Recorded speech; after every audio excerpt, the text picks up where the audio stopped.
Hello friends, இன்றைக்கி நம்ம banana ஷேக் பண்ணலாம். அது எப்படி செய்யுதுன்னு பார்த்துடலாங்க. வாழைப்பழம் நம்ம பொட்டெல்லாம் எடுத்துடலாங்க.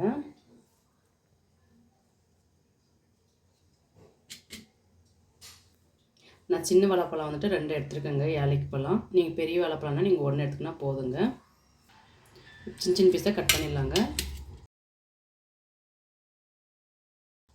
கட் பண்ண வாழைப்பழத்தை நம்ம மிக்ஸி ஜாரில் சேர்த்திடலாங்க. நான் முந்திரி பருப்பு எடுத்துருக்கேங்க. நமக்கு தேவையான அளவு சர்க்கரை 2 ஸ்பூன் எடுத்துருக்கேங்க. ஏன்னா நம்ம வாழைப்பழம் நல்லா ஸ்வீட்டாக இருக்குது, அதனால் 2 ஸ்பூன் போதுங்க சர்க்கரை. இப்போ இது 2 பொருளும் சேர்த்திடலாம்.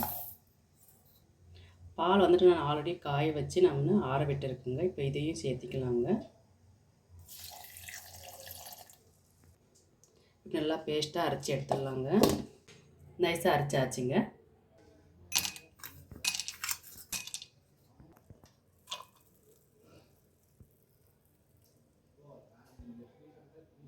பனானா ஷேக் ரெடி ஆகிடுச்சிங்க. ரொம்ப சூப்பராக டேஸ்ட்டாக இருக்கும். கண்டிப்பாக இது மாதிரி மத்தியான டைமில் பசங்களை சேர்த்துத்தாங்க.